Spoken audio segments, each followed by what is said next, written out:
Hi friends, good morning. ನಾನು Nayana. Welcome back to my channel. Friends, ಇವತ್ತು ನಾನು non veg ರೆಸಿಪಿನ ಮಾಡ್ತಾ ಇದ್ದೀನಿ. ಫ್ರೆಂಡ್ಸ್, ಇವತ್ತಿನ ರೆಸಿಪಿ ಬಂಗಡೆ ಮೀನಿನ ಸಾರು.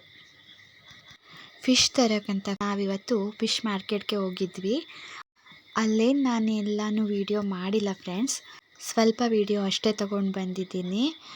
ಅಲ್ಲಿ ಬಾಂಗ್ಡೆ ಫಿಶ್ಶು ತಾಜಾ ಇತ್ತು ಫ್ರೆಂಡ್ಸ್, ಚೆನ್ನಾಗಿತ್ತು. ನಾವು ಅದನ್ನೇ ತೊಗೊಂಡು ಬಂದ್ವಿ. ನೋಡಿ ಫ್ರೆಂಡ್ಸ್, ಬಾಂಗ್ಡೆ ಚೆನ್ನಾಗಿತ್ತು, ತುಂಬ ತಾಜಾ ಅನ್ನಿಸ್ತು. ಹಾಗಾಗಿ ನಾವು ಬಾಂಗ್ಡೆನೇ ತೊಗೊಂಡು ಬಂದ್ವಿ. ಫಿಶ್ನ ನಾನು ಕ್ಲೀನ್ ಮಾಡ್ಕೊಂಡಿದ್ದೀನಿ.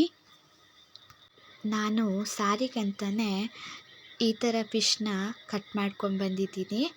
ಈ ಥರ ಇದ್ದರೆ ಮೀನು ಸಾರು ಮಾಡಲಿಕ್ಕೆ ಚೆನ್ನಾಗಾಗುತ್ತೆ.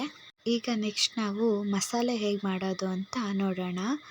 ನಾನೀಗ ಮಸಾಲೆಗೆ ಮೀನು ಸಾರಿಗೆ ಎಷ್ಟು ತೊಗೊಳ್ತೀವಿ ಅನ್ನೋದ್ರ ಮೇಲೆ ಮೆಣಸಿನ್ಕಾಯಿ, ಸ್ವಲ್ಪ ಅರಿಶಿನ, ಸ್ವಲ್ಪ ಹುಣಸೆ ಹಣ್ಣು, 5-6 ಎಸಳು ಬೆಳ್ಳುಳ್ಳಿ, ಹಾಗೆ ಧನಿಯಾ ಬೀಜ, ಸ್ವಲ್ಪ ಕಾಯಿ ತುರಿ, ಇದಿಷ್ಟನ್ನು ತಗೊಂಡು ನಾವು ಮಸಾಲೆ ಮಾಡಬೇಕಾಗತ್ತೆ. ಮಸಾಲೆಗೆ ನಾವು ನಮ್ಮ ಮನೇಲಿ ಇಷ್ಟೇ ಐಟಮ್ನ ಹಾಕಿ ಮೀನು ಸಾರು ಮಾಡ್ತೀವಿ. ಅದೇ ರೀತಿ ನಾನು ನಿಮ್ಗೆ ತೋರಿಸ್ತಾ ಇದ್ದೀನಿ. ಮೀನು ಸಾರಿಗೆ ಎಷ್ಟು ಮೀನು ಹಾಕ್ತೀವಿ ಅಂತ ನೋಡಿಕೊಂಡು ಮಸಾಲೆನ ರೆಡಿ ಮಾಡ್ಕೊಬೇಕಾಗತ್ತೆ. ಈಗ ನಾನು ಮಸಾಲೆನ ರುಬ್ಕೊಂಡು ಬಿಡ್ತೀನಿ ಫ್ರೆಂಡ್ಸ್. ಮೀನು ಸಾರು ಮಸಾಲೆ ಯಾವತ್ತೂ ನುಣ್ಣಗೆ ರುಬ್ಕೊಬೇಕು ಫ್ರೆಂಡ್ಸ್, ಆವಾಗ ಮೀನು ಸಾರು ತುಂಬ ಚೆನ್ನಾಗಿ ಟೇಸ್ಟಿಯಾಗಿ ಬರುತ್ತೆ. ಈಗ ನಾನು ಮಸಾಲೆನ ನುಣ್ಣಗೆ ರುಬ್ಕೊಂಡು ಬಂದಿದ್ದೀನಿ. ಅದನ್ನು ಪಾತ್ರೆಗೆ ಹಾಕ್ಕೊಳ್ತಾ ಇದ್ದೀನಿ. ಮೀನು ಸಾರು ತುಂಬ ತೆಳ್ಳಗೂ ಇರಬಾರ್ದು, ಹಾಗೆ ತುಂಬ ದಪ್ಪಗೂ ಇರಬಾರ್ದು, ಹದವಾಗಿರಬೇಕು.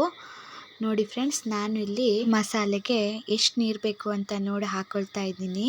ಈ ಕನ್ಸಿಸ್ಟೆನ್ಸಿಲಿದ್ದರೆ ಚೆನ್ನಾಗಿ ಬರುತ್ತೆ.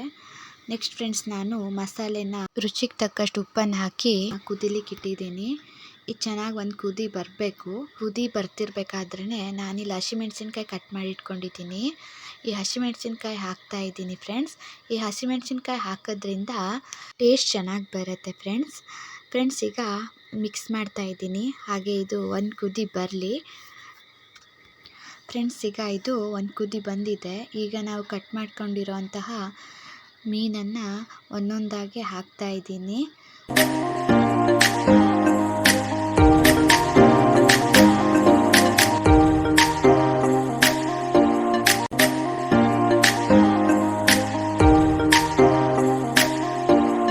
ಎಲ್ಲ ಮೀನನ್ನು ಹಾಕಿದ್ದೀನಿ. ಎಲ್ಲ ಮೀನನ್ನು ಹಾಕಿ ಒಂದು ಸಲ ಚೆನ್ನಾಗಿ ಮಿಕ್ಸ್ ಮಾಡಿ ಒಂದು ಕುದಿ ಬರೋವರೆಗೂ ಕುದಿಸಿದ್ರೆ ರುಚಿಯಾದ ಮೀನು ಸಾರು ರೆಡಿ ಆಗುತ್ತೆ ಫ್ರೆಂಡ್ಸ್. ನೋಡಿ ಫ್ರೆಂಡ್ಸ್, ನಾವೀಗ ಇದನ್ನು ಅನ್ನದ ಜೊತೆ ಸರ್ವ್ ಮಾಡೋಣ.